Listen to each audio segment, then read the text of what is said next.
आज हम पढ़ने वाले इलेक्ट्रिसिटी के बारे में। अब देखिए इलेक्ट्रिसिटी क्या होता है। इलेक्ट्रिसिटी क्या होता है, एक रॉड कंसिडर कीजिए, एक पेन है मेरे पास, ओके रॉड, एक पेन है। इस पेन को आप एक रॉड कंसिडर कीजिए। अब इस पेन को क्या कर रहा हूं मैं, दोनों तरफ से ऐसे खींच रहा हूं, इधर भी और इधर भी ऐसे खींच रहा हूं। अब इसको खींचने से क्या होगा, इसकी जो लेंथ थी यल, ओरिजिनल लेंथ थी यल, वो क्या होगी ऐसे यल प्लस डेल्टा, मतलब ऐसे लंबी हो जाएगी ना। मतलब दोनों तरफ से अगर मैं खींचूंगा इससे तो इस ऑब्जेक्ट क्या होगा, ऐसा ऐसा लंबा हो जाएगा। ओके, ओरिजिनल इतना था, फिर जब मैंने दोनों तरफ से खींचा तो ये लंबा हो गया। तो यहां पर भी देखिए यल, अगर ओरिजिनल यल था तो कितना लंबा हो सकता है, डेल्टा एल इतना।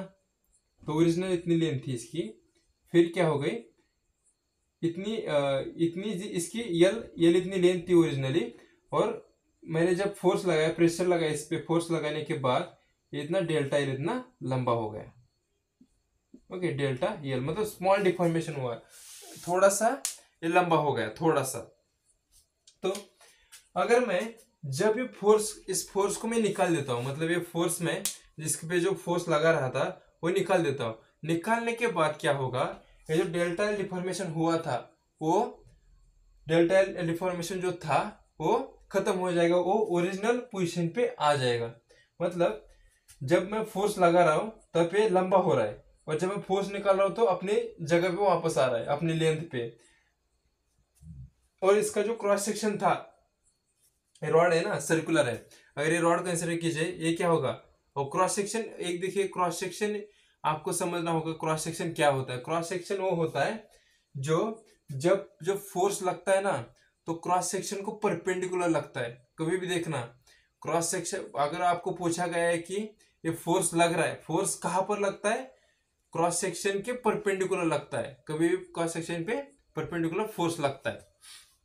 ओके, क्रॉस सेक्शन ये। और ओरिजिनली जो क्रॉस सेक्शन था कितना था, इसका डायमीटर देखिए, इसका डायमीटर होगा, इसका डायमीटर डी इतना था, और जब ये लंबा हो गया तब डी माइनस डेल्टा डी, मतलब छोटा हो जाएगा ना। ऐसे देखो, अगर ये लंबा हो जाता है तो क्या होता है, ये थोड़ा सा छोटा हो जाएगा, राइट।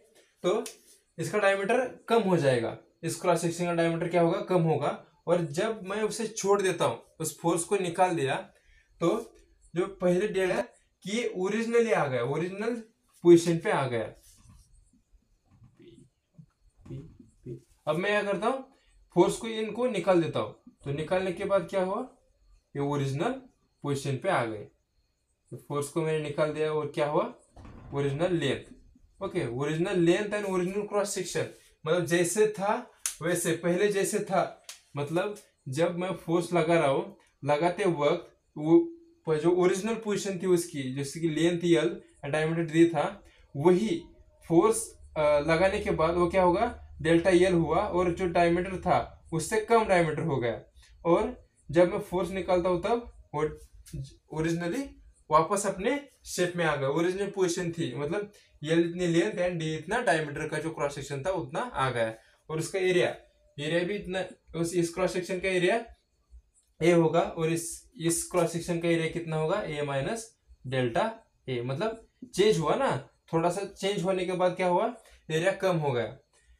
ओके, आपको समझ में आ गया इलास्टिसिटी क्या है। अब देखो ग्राफ देखते हैं, इसका ग्राफ कैसे होता है। ग्राफ मैंने क्या कहा कि मैं क्या कर रहा हूं, ओरिजिनल था, मतलब जीरो पोजीशन पे था, और ये stress and strain. Okay, stress and strain diagram होता है।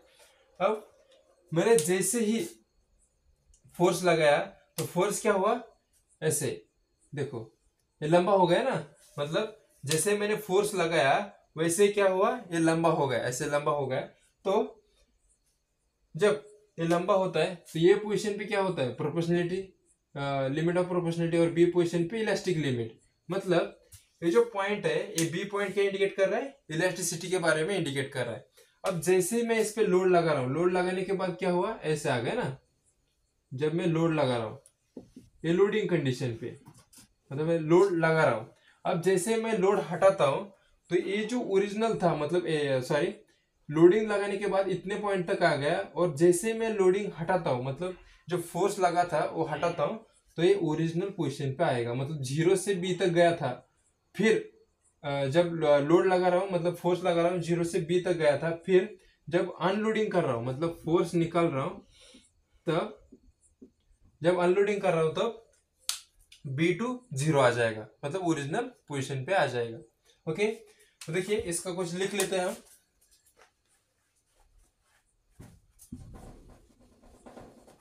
इसके कुछ पॉइंट्स लिख लेते हैं, इसकी डेफिनेशन लिखते हैं। Definition, a body regain its original position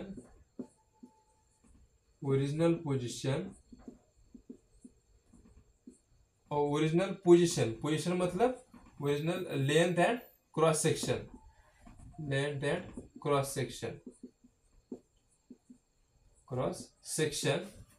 original position after removal of load और फोर्स, ओके, लोड और फोर्स निकालने के बाद वो अपने ओरिजिनल पोजीशन पे आ जाएगा। अब देखो, जब ये लोड हो रहा होता है, जब लोडिंग कंडीशन में, देखिए लोडिंग कंडीशन में क्या होता है, जब ये लोड हो रहा होता है, जब इस चीज को हम खींचते हैं ना, तब खींचते वक्त क्या होता है, आपने रबर खींचा होगा, जो रबर होता है, रबर बैंड होता है, आपने हाथों में पहनते हो, और रबर बैंड ऐसे खींचोगे तो ऐसे खींचते वक्त आपको ऐसा हार्ड जाएगा, हेवी जाएगा। क्यों? क्योंकि उसके अंदर एनर्जी होती है, वो एनर्जी स्टोर करता है, और जैसे आप छोड़ दोगे वो ओरिजिनल पोजीशन पे आ जाएगा। मतलब उसके अंदर जो एनर्जी स्टोर थी खींचते वक्त, वो जब छोड़ देते हो ओरिजिनल पोजीशन पे आ जाता है। वहां पर उसकी एनर्जी होती है, उसके अंदर एनर्जी की वजह से वो अपने ओरिजिनल पोजीशन पे आ जाता है। और वैसे ही यहाँ पर देखिए, यहाँ पर एक पॉइंट निकलता है, ड्यूरिंग लोडिंग